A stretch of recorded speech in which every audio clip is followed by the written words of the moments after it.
Well, we're all sitting in the right position. It's just the computer that wasn't in the position earlier. Positions, everyone. Post, everyone. Post, everyone.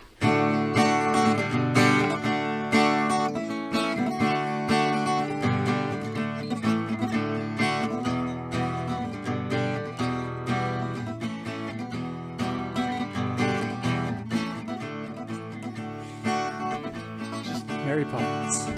I love how they just live in that neighborhood with that guy and his idiosyncrasies. And He so just fires they cannons. adapt their life to deal with it instead of like calling him out on it. They just like, oh, Oi, that's oi, oi, what you have a license for that cannon on your roof here? He probably does. It's Well, you got a chalk jumping license. You're going to jump into that picture without a license. Oh, all right. You got a carpet bag license. Oi, no singing in public here without a license. Although, if anyone was going to have just the laundry list of licenses needed, That to would do be all the Mary things, Poppins. It would be Mary Poppins. She would just have a license that says Mary Poppins. Yeah, it's Mary Poppins. Yeah. She's got a license to be practically perfect in every way. License to kill. Wait, no, that's James Bond. To be honest, she's probably got one of those too. Yes. She probably does. Just hasn't needed to use it. She's the original 00, because how could you put a number on Mary? Life's a jolly holiday with Mary. I like Mary Poppins. Maybe it's because I watched it so many times as a kid. It's just one of those films where it's just like, I don't ever need to watch that again. I think having my younger sister play Mary Poppins in high school play and like talk about the role and figuring stuff out. The school play version is it's closer to the movie. It's a children's it's a high school theater adaptation of the Broadway theater adaptation of the film adaptation of Mary Poppins. So there's that.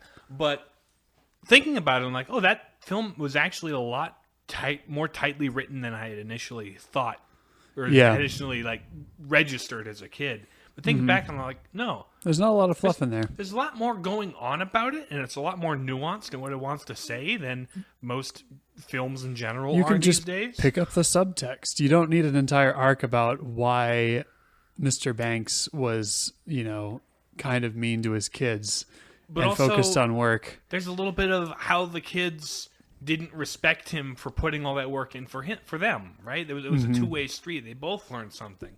It wasn't one party right, one party wrong. Right. Well, Mary Poppins is right. We don't really need to know why Mr. Banks is obsessed with work, because most dads watching that movie probably would have been able to relate on some level, and he's sort of an everyman character. That's the only exposure I have to the stage adaptation of Mary Poppins was when I worked at a school last year, and I had to take pictures of the middle school production. And there's like this whole arc about why Mr. Banks actually had this really there was an evil nanny he had when he was a kid that shows up. Yeah. And Mary Poppins gives her a what's have what. a nanny off. Yeah. They have an umbrella fight if they don't, but that would be really funny. Just lightsaber style. The thing is, the prop umbrella would fall apart. Yeah. Well, not Mary Poppins umbrella. No, it's the prop umbrella would fall apart. Yeah. But it just seemed like a bit of unnecessary fluff to me. It kind of was. But when you have a play for a middle school or high school musical, it's expected to be a certain length. So I feel like that's probably why they added that stuff. Also, writers who are obsessed with Disney content feel the need to insert themselves and their own ideas into everything. Yeah. But no, it's. I think that's a lot of musical writers in general. Yeah. But like in somebody else's work that was already done. Mm-hmm. That especially is odd. But no, I think Joan Mann did this fall's musical, actually. She's like straight up directing it. She's getting paid to do it. Yeah. Which is cool. They're doing a Because high like the school actual musical. paid employee quit. Right. And my younger brother now has the lead. Simon has the lead on that, so that's nice. cool. It's high school musical, so it's a little more whatever. But I should have called him Zac Efron when he was here last weekend. Like, remind me. No, I'm just gonna start doing that now. I'll just call him. Hey Zach, how's it going? Yeah. Did you shoot the outside Jay? Yeah. Keep your head in the game, man. Yep. I've only ever seen that movie like once, and that was when like So my older sister then borrowed it from the question library. becomes: do you throw in the Troy as well? See, here's the thing about High School Musicals. It inhabits. It came out around. What would you say? Like early 2000s, like like 2010 or something, wasn't it? No, Wasn't that late? Was I it remember maybe being in middle 2008? school. I thought when I first Okay, saw so it, like 2008, not 2005 five. to 2008. 5 somewhere seems in there. early. Oh, yeah. No. Consult the oracle. Yes. Jamie, pull that up. Yeah. Being the resident Jamie, I don't will Have do that. phone on me. It's charging in the other room. But it inhabits a similar mental space to Justin Bieber to me, Yeah, where I've just like actively avoided it because of how much other people like it. I did the same sort of thing with Stranger Things until we ended up watching it like a year later when the hype died down somewhat, and I actually liked it, at least season 1 and 2. yeah. Haven't seen 4 yet. Probably won't see 4 until 5 comes out, and then I'll make my decision Oh, based on I guess how it it's lands. 2006. That's later than I thought. That's- Maybe it's because High School Musical 2 came out in like Yeah. 2010 or something. There was like like a that. whole trilogy and then other stuff. Regardless, Simon is now Zac Efron in my vocabulary. It's there- like there you go. they're not vocabulary, but in my pantheon of people I know. It's kind of like there's a family friend of ours who he's like kind of tall and like grew out his hair and he's got like a beard. He's kind of a blondie, so I just call him Kurt Cobain every time I see him. Well, then there was when we went to camp. There was that kid named Harrison who we just called Mr. President. Yeah, because Mr. Harrison President. Ford was the president in Air Force One. Have you seen that one? I've seen bits and pieces of it. I saw it once, like a decade ago. Get off my plane. That's about what I remember about it. Other than that, it was just kind of your typical fun late '80s, early '90s, action Harrison Ford action film. like power fantasy action film. Yeah. With like not a lot of substance behind the action, just vaguely looked and felt cool. Yeah, in the subgenre of presidents having to be rescued or fight their way away from terrorists. It would if I were to watch it, I'd probably respect it for its place in cinema history, but at the same time be as annoyed with it as I am with Olympus Has Fallen and that sort of thing. And that sort of thing, because it's simply preposterous. But at least I could forgive the 80s film for it, because 80s were about being over the top, like with the testosterone energy. Yeah, one Harrison Ford action film from that era I kind of enjoyed was when he did his stint as Jack Ryan. It was what was it? Patriot Games was pretty good. I think the first instance of Sean Bean being killed in a film, or at least one of the early ones. But yeah, he's fighting the IRA because they were the big, I guess militaristic faction at the time. And I think there was another one that I haven't seen. Might have been Clear and Present Danger. That might have been the other one, if I'm not mistaken. But like those Tom Clancy films that Harrison Ford did, but pretty enjoyable as also in. There's like The Fugitive. And that one was fun because of Tommy Lee Jones.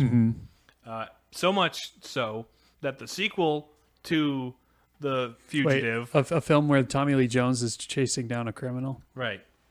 Well, the sequel to The Fugitive was called U.S. Marshals and was primarily about Tommy Lee Jones's character, which is a different fugitive in the different scenario. And I think that one also had a really young Robert Downey Jr. Oh, okay. Like before he developed problems and then bounced back. Before he actually went to jail himself, for real. Right. He went to prison for drug. Now he is one of the highest. It's amazing what you can do when you crop an image. Speaking of crops, we're the Palladium Papists. I'm James. I'm Nathan. Good time, Riley. Yeah, we're doing another philosophical this week. How does that tie in? Hold on once. It doesn't. Was there even a single shot of a field? No. No, not really, actually, Speaking at all. of crops, would have worked better last week. Yeah. It would have. Actually, way better. Significantly better. Anyway, We're doing philosophical this week on Good Will Hunting.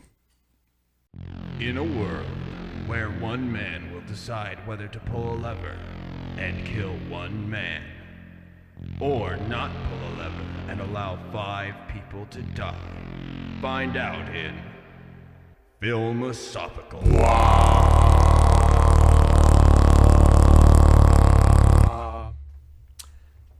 Yes, philosophical are the episodes where we get philosophical about films. So, what is in Good Will Hunting?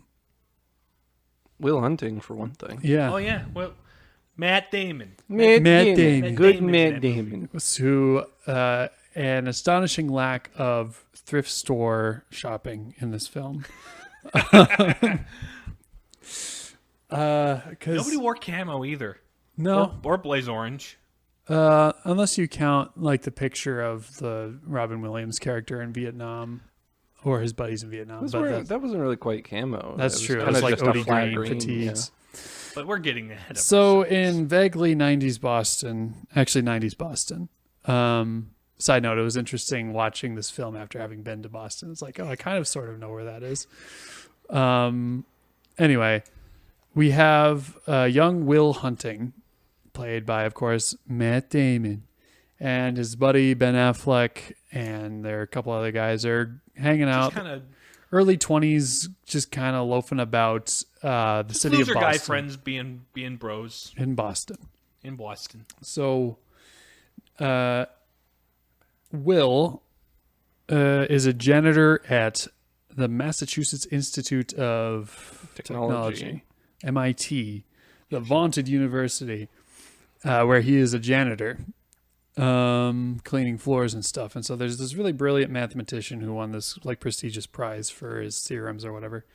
It's like, first day of class, he's like, all right, class, I wrote this theorem up on a chalkboard in the hallway. If one of you can pass it, you'll get a bunch of credit in my class and stuff. So it's really hard though, but I'd give it your best shot.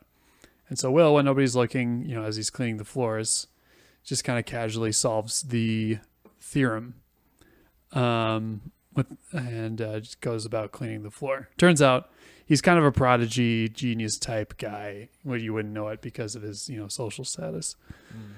And so the professor comes or discovers that somebody has solved the theorem on his board, and he's like talking to his students, but nobody will like own up to solving the problem. So he's like, I guess we'll have to keep our eye out. So he puts another complex problem up on Even the board. harder complex. Yeah, problem. even harder complex problem that many of their own professors have had difficulty solving up on the board, to see if he can catch the next guy. And so Will is caught this time solving the problem, but the professor can't quite catch up to him before he just sort of sneaks off. Meantime, Will is he's mucking about Boston, getting drunk and getting into fights. Prior to that, he went to an MIT bar. Oh yeah, Like a bar associated with or near the or college. Harvard bar. Is that Harvard bar? Went to a Harvard bar Went to a Harvard bar to and go Ben mess with some college students or whatever. right. And Ben Affleck is like, "Hey, there's a pretty girl over there. I'm going to try and impress her by." He is, lying and as the saying I was kids in would say, class. rizzing up this English woman. Then At he the gets bar. like challenged by another guy across the bar who like. It's kind like, of a smart you're aleck. from a class. What class are you from? This, and this. And then Will's like, don't talk to my friend like that. Challenges Steps him in and knows- challenges him even further, backs him into an intellectual corner, having read way more books than that guy. Mm-hmm. And gets his friend out of the problem and impresses the lady enough sufficiently gives- that she gives him her number. Mm-hmm. And How do you like them apples? Yeah. exactly. Do you like apples? I got a number.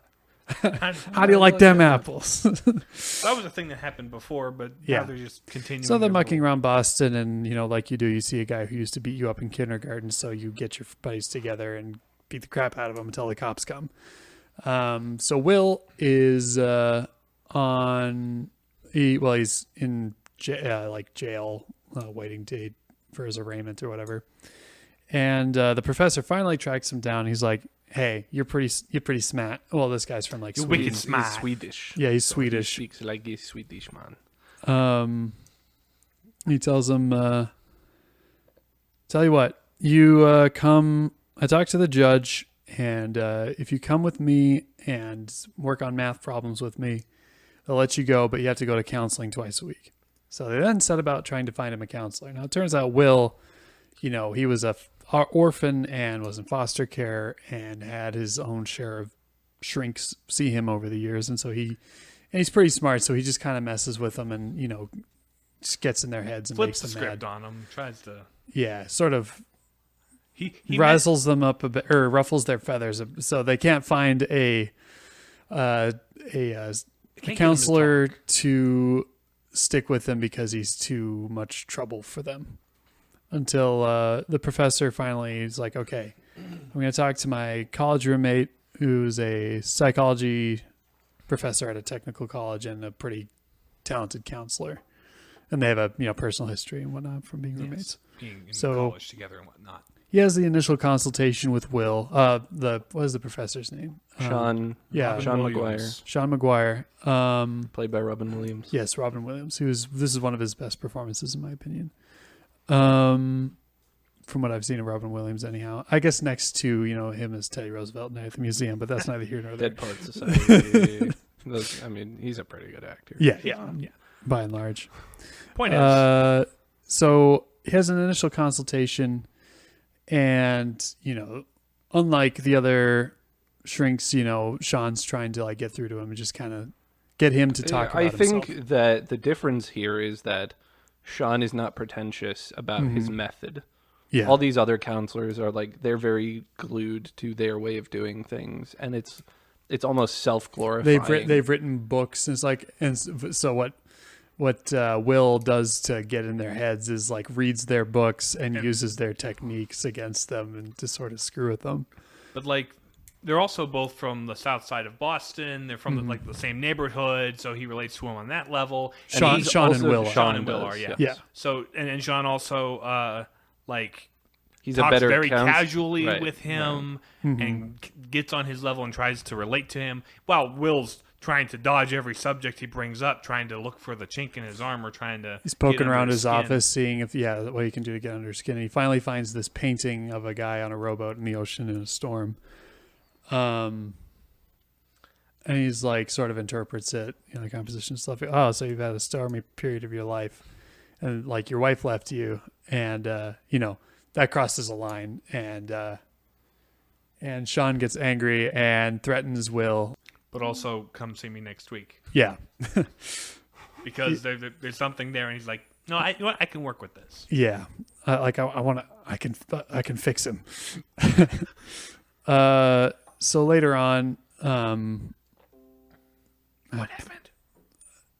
just a notification. Oh, Anyway, later on, I think in this time, Will goes on a date with a British lady, and they're sort of developing into a nice they're relationship. building a rapport. So a week later or whatever, Will comes back to counseling, and Sean takes him aside. He's like, let's go to the pack. Let's go to the pack and talk. And so he goes on this long soliloquy about how Will doesn't know jack. He doesn't know nothing. He doesn't know nothing. He's just a scared kid. But he's like, I don't know anything about you that I can't know from a book. So the only thing I can learn is what you tell me, basically. So he's like, you got to talk to me. That's the point he brings up, where it's you have learned about people all your life through books. Mm-hmm. Have you ever opened up to somebody? Have you ever actually lived like that? Mm-hmm. And that gets Will thinking. Because it turns out Will has an attachment disorder from trauma and trust issues throughout his life. So we'll get there. So they continue in counseling, and eventually Will does open up and start talking to Sean. After a couple straight sessions of just not talking to prove a point and see who breaks first. Eventually Will does. Right, which is the point. That's why it's important that he opens up.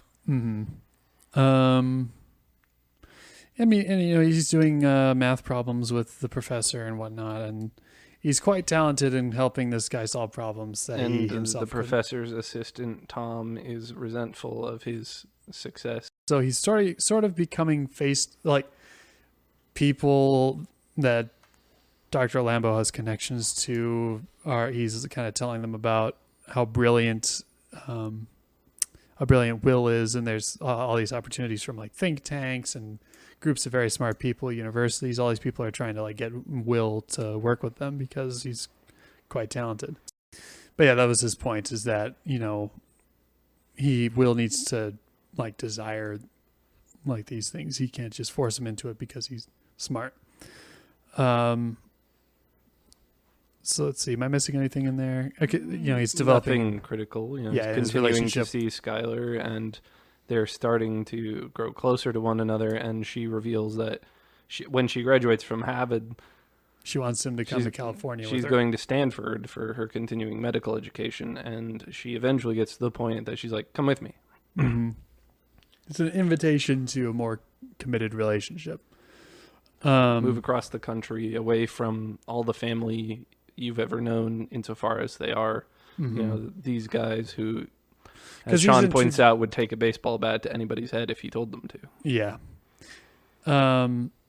And because he has an attachment disorder, you know, as soon as he gets close to people, he pushes them away because he's afraid of them, like Hurting him. or abandoning him.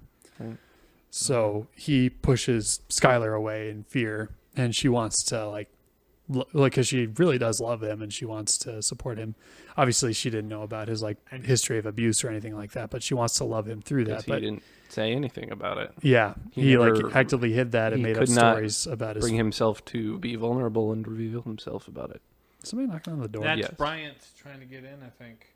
The son. Oh, it's... Hello, roommate. We are recording. Hello. Why did you knock on your own door? You guys are here and the door's locked. You could unlock it. Anyway, so also, you know, he's, you know, starting to see Dr. Lambeau as a mentor and stuff, and, you know, he's like starting to push him away too because of a similar thing.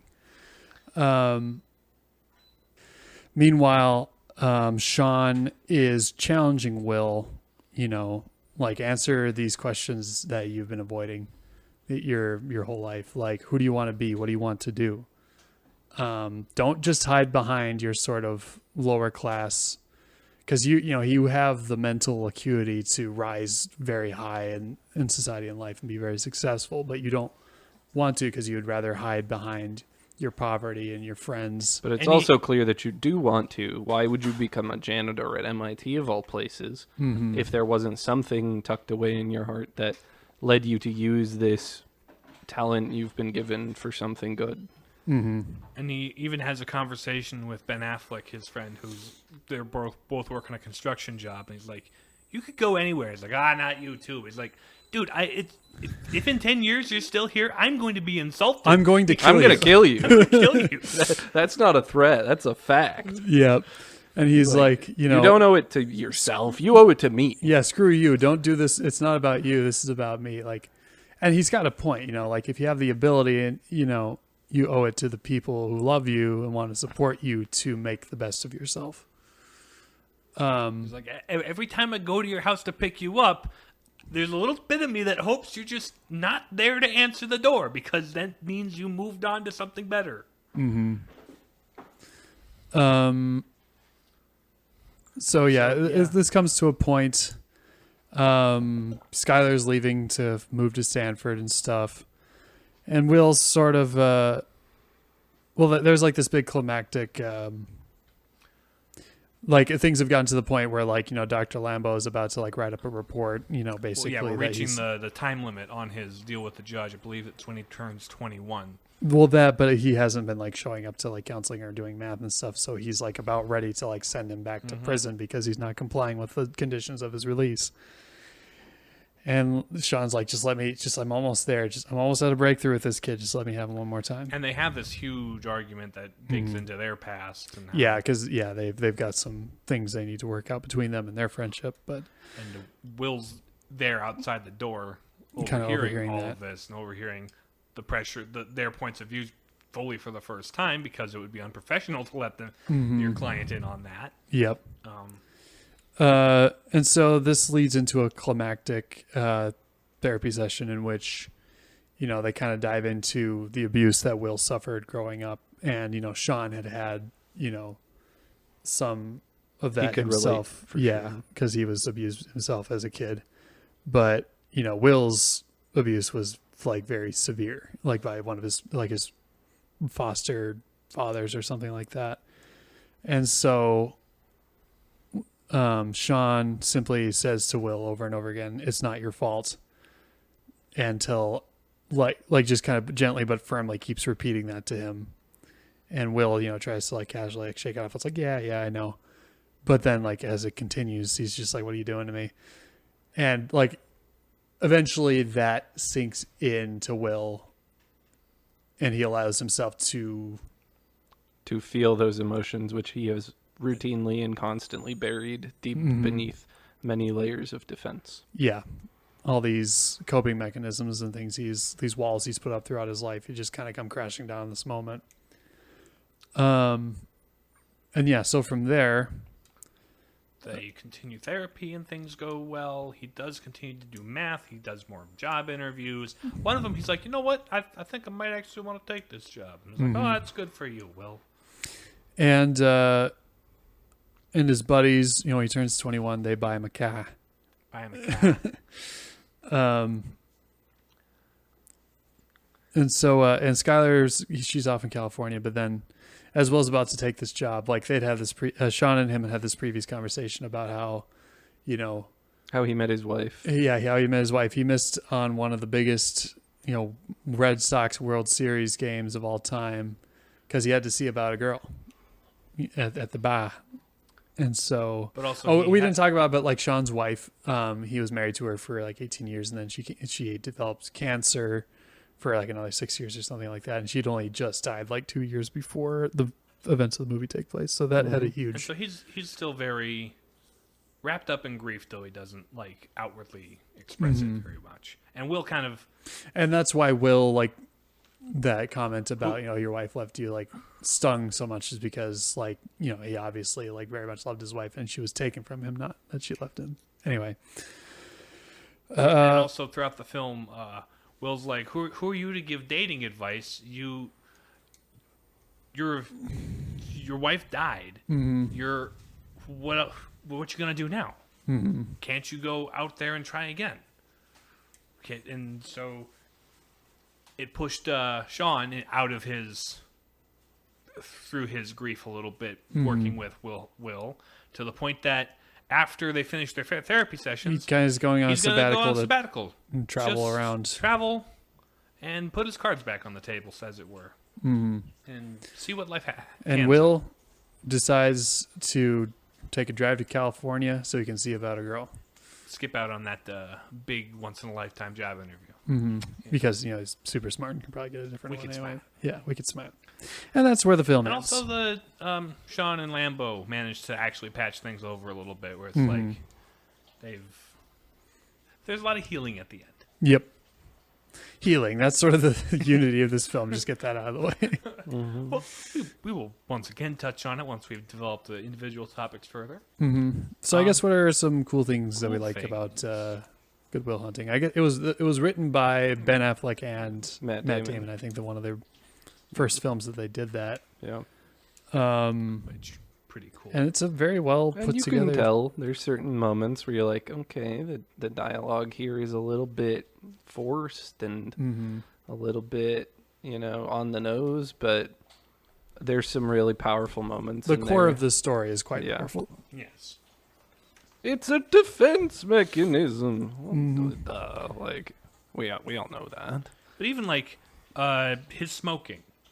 Will smoking throughout the film is also part of that defense mechanism, the tough guy facade that is one of the first things he does when he goes Sean, into a counseling room. Right. It was also one of the first things Sean shuts down. It's like, no smoking in here. We're taking little walls down first. Yeah. Yeah. One of my favorite things about this movie is just how good of a counselor Sean is.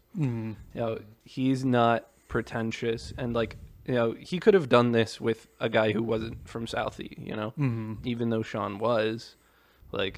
He knows how, to make himself vulnerable on the level of his patient. He doesn't treat this person in front of him as another feather in his cap. Something to shove into his ideology. He's like, this is a person in front of me, and I have to encounter them and allow them to kind of share themselves with me and not try to put them in a box. First time we meet Sean in the film, he's teaching his class at a technical college. And and the topic he's discussing is why trust is so important and central to the patient-doctor relationship. And you see that throughout this, like his previous, head shrinks, right, hadn't treated him with trust as a full person. He was a project for them to work on. Another feather in their cap. Whereas Sean immediately tries to establish common ground and build a rapport with him, build trust with him, so that it comes naturally when he opens up to him. That kind of trust is necessary for any kind of meaningful relationship, whether it's working or interpersonal. Yeah, and sort of that facade, like Sean sees, or Will sees right through the facades of these other counselors because they have their books that they base their entire practice on in their fancy offices and things like that. Whereas Sean, he has sort of a nondescript office he doesn't have a facade.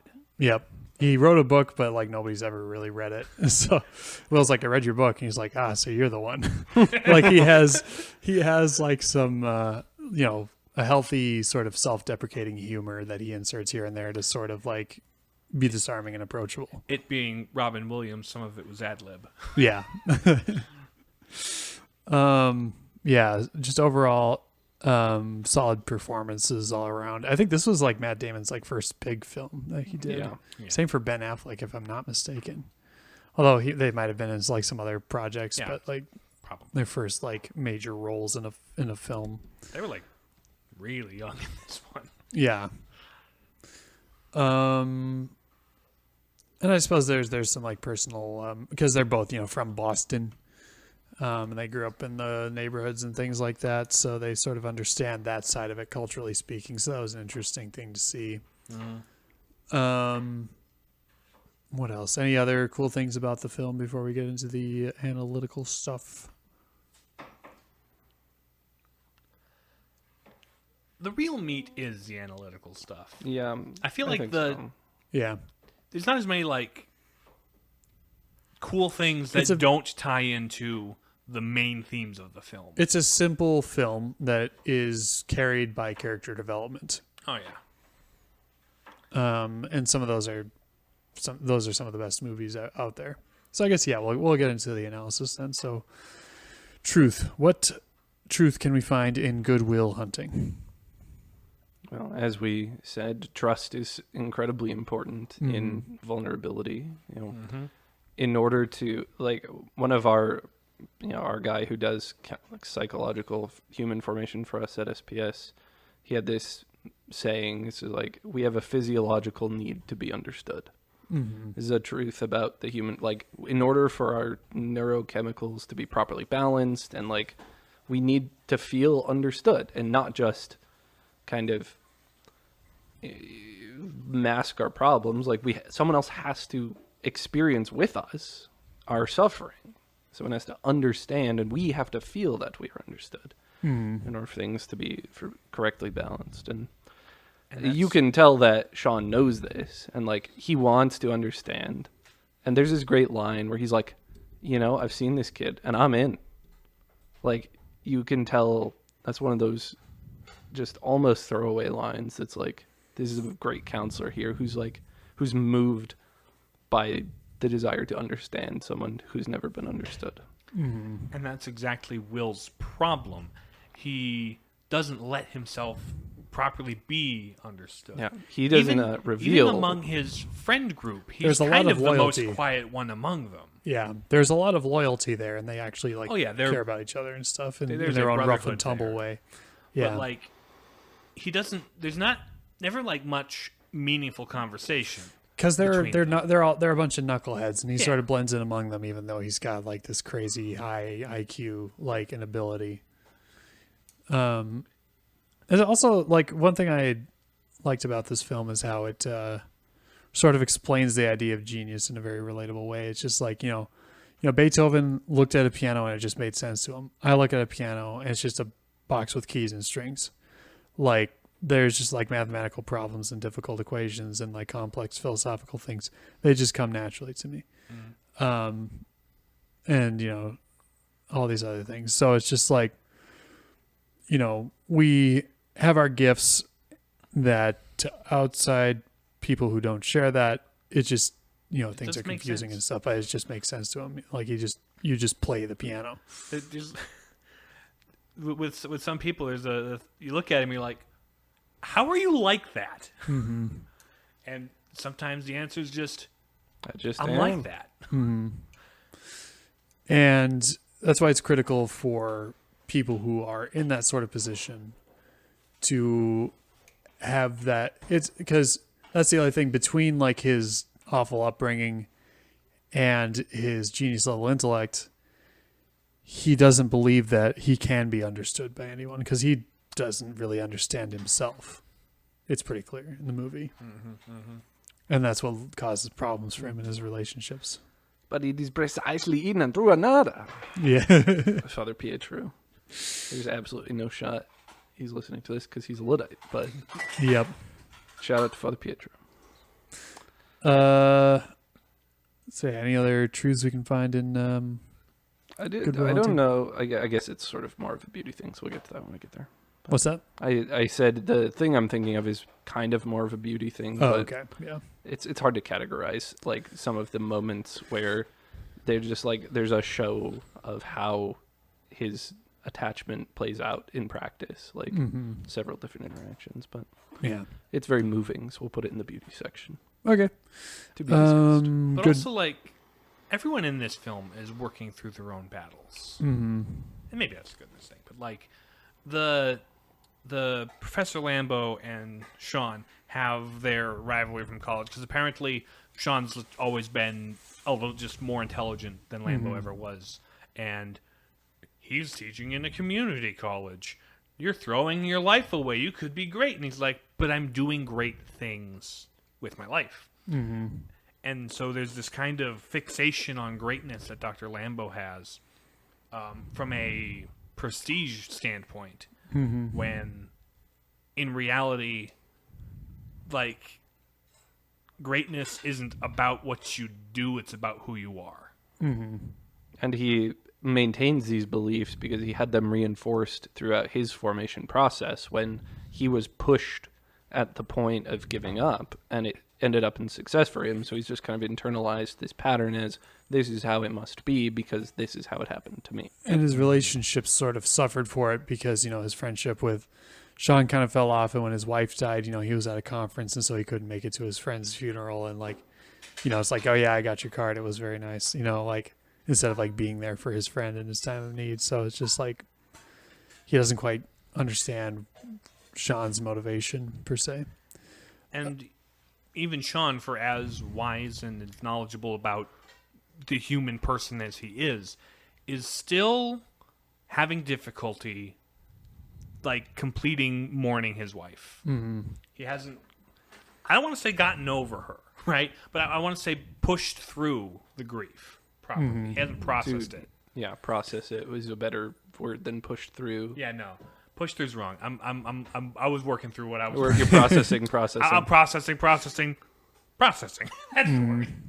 But no, and so it's through his relationship with Will that he comes to process it properly. It's through not quite vicariously, but it sort of reminds him. Like of that's how things. humanity is. You learn from even people that you're teaching. Like it's through an interaction with another human being that you see something outside of yourself that's like, I never would have considered it that way. But thank you. Like that taught me something. And also there was that scene where Will was saying about how he was afraid no one could understand him. And so we have these two people who are both wicked smart and both kind of having difficulty having people understand them, open up to each other, and through having this dialogue, but come to understand each other and themselves better. What was the girlfriend's name again? Skylar. Skylar, I keep wanting to that's say what it was. Millie, but that's the actress's Yeah. name. Millie Driver. Skylar and Will's relationship is kind of an interesting thing in of itself because his deal, he's a genius, but he needs human connection, and she is rich and pretty smart in her own right, but she wants human connection. She's much more in tune with her humanity than he is, for sure. Even though she's dealt with her own fair share of stuff, like her father passed away when she was 13, and she's going to school from her inheritance, so she doesn't really. She would have traded the money that she inherited to have another day with her dad. So she doesn't want that. She doesn't want the wealth or the prestige or anything. She doesn't want for much physically, but she has a lot of needs emotionally. Yeah, and she has a deep desire to love someone. And she brings that to Will in the relationship, and at first it goes well. Like she comes down to his level, as it were. She doesn't really care about like class or anything like that. So she hangs out with him and his friends. They tell body jokes at the bar, and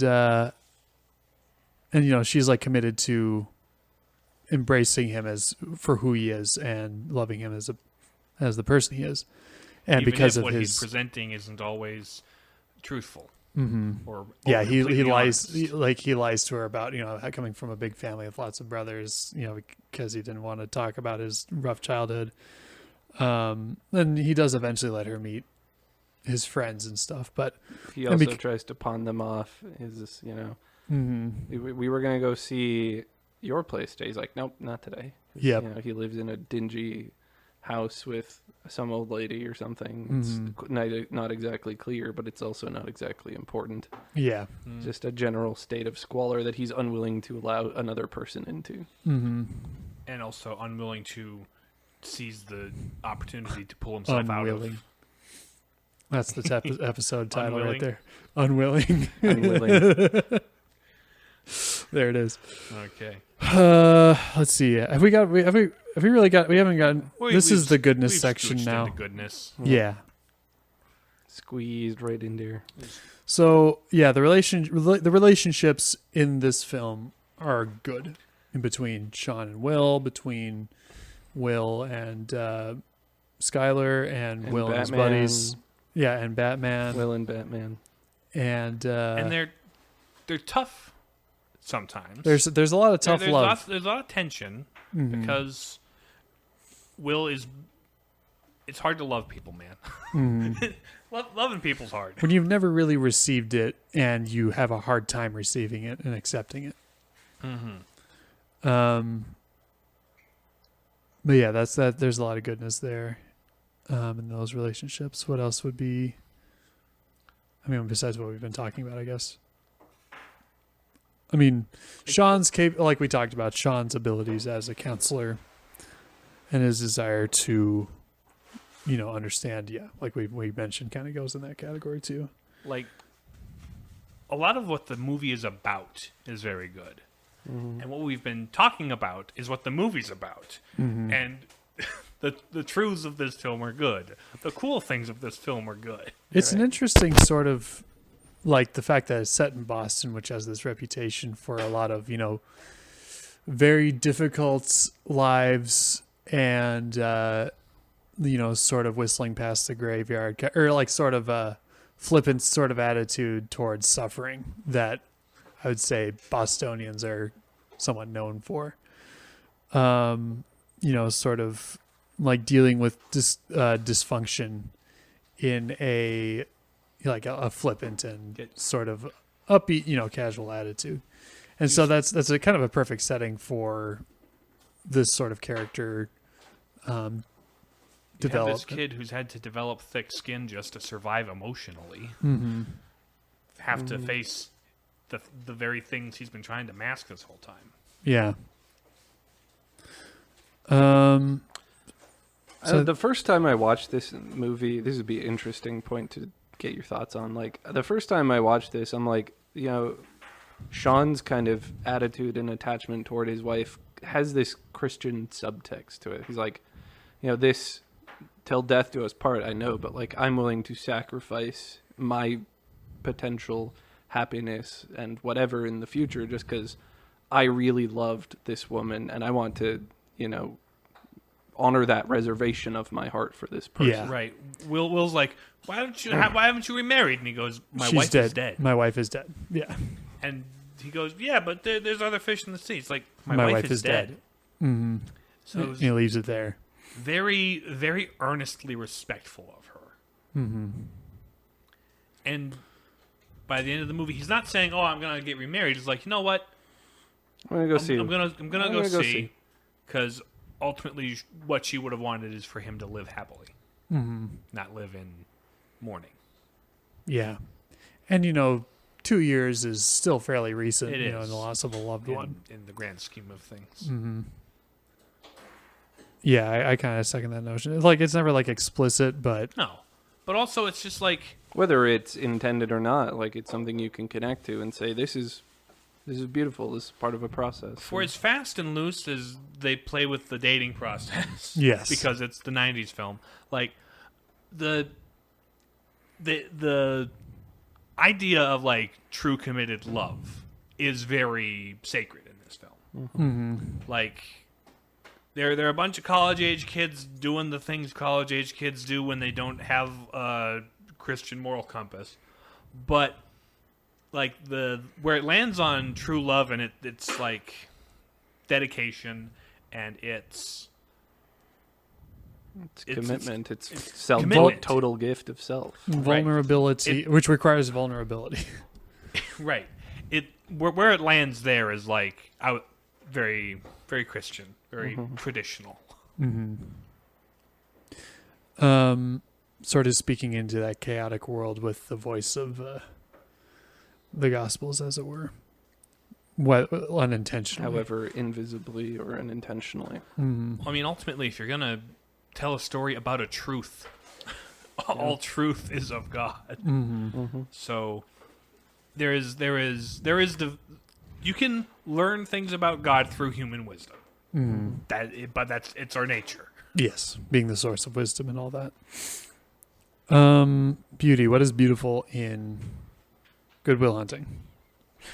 I wouldn't say the cinematography or the soundtrack or anything like remarkable, but they get the job done. They get the job done. It's a movie. It shows the things you need to see, and it has some kind of trite 90s music. Mm-hmm. It's okay. Yeah.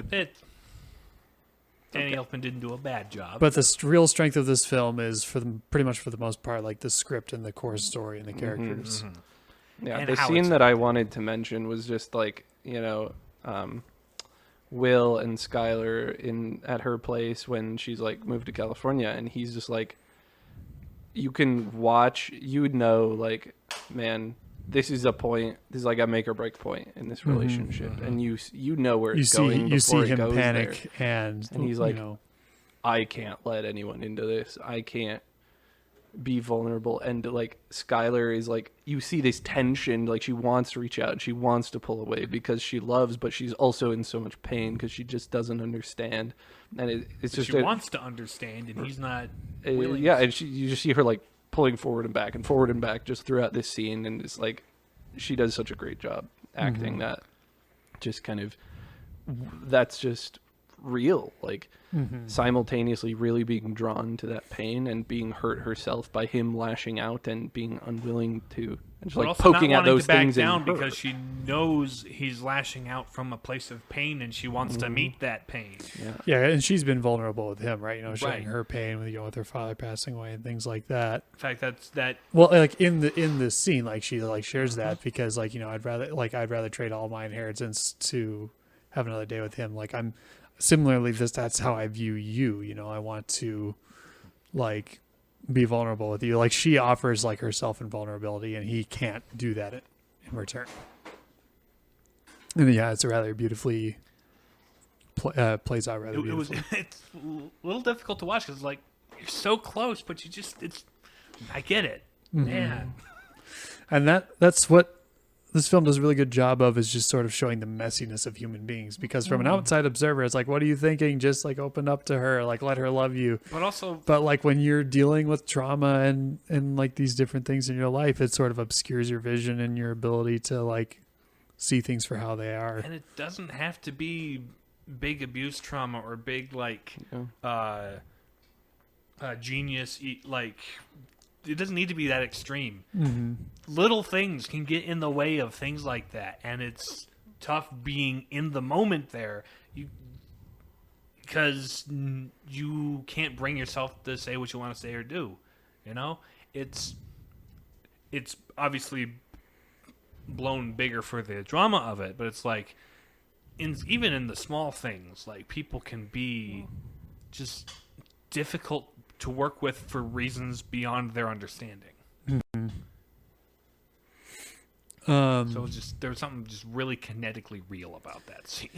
Yeah, I think I guess another great scene is like sort of Sean's monologue to Will in the park at the beginning of the movie.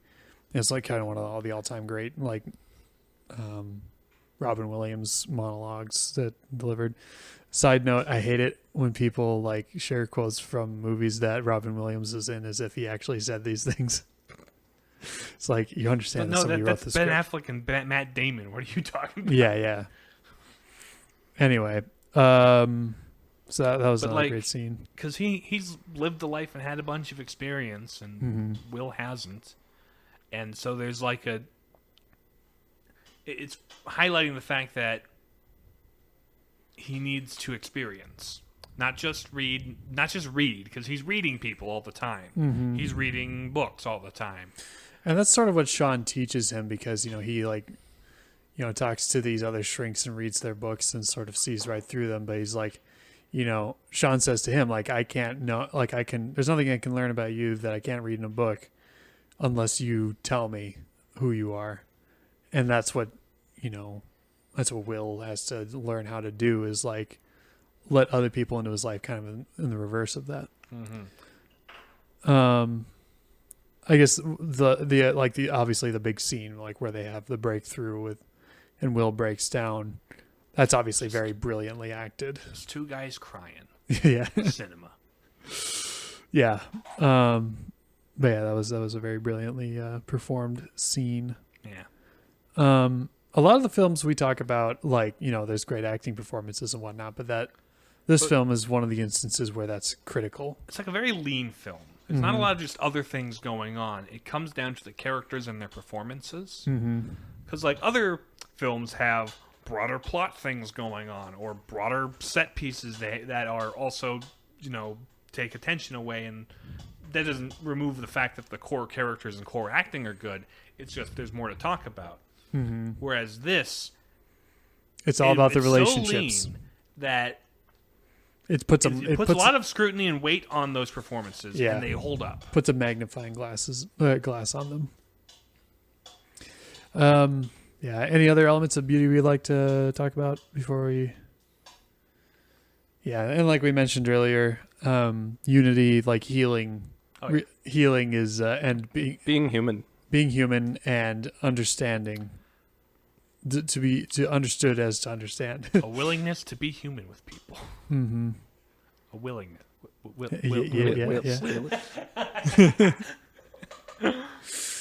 And so now Will must freely offer himself, as it were. In a free will offering.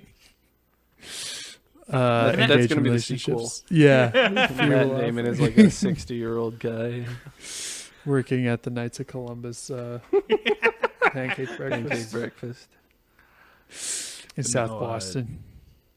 And the title itself, Good Will Hunting, there's a double entendre there. There's double entendre. Because his name is Will Hunting, but he's also in search of somebody who bears goodwill towards him. Right, and but also it's a search demonstrates for himself. The goodness of Will Hunting. Mm-hmm. But it's also a search for himself. Mm-hmm. He's looking for will and something, and the goodness in will. It works on multiple levels, and it's a good title. Well, Thanks for listening to Palladium Papists. You can find us on Spotify and Apple Podcasts. We might do the YouTube podcast thing at some point. We'll figure it out. We'll get there. You'll know if you know. You'll know if you know. Well, yeah. This will, if that's how you're currently listening to us, good for you. If you're listening to us currently, you can find us here. Right. If you're listening to this on YouTube podcast, that means I've finally gotten around to it. So, Well, hello from the future. What is it like? Yeah. It's like the past, but later.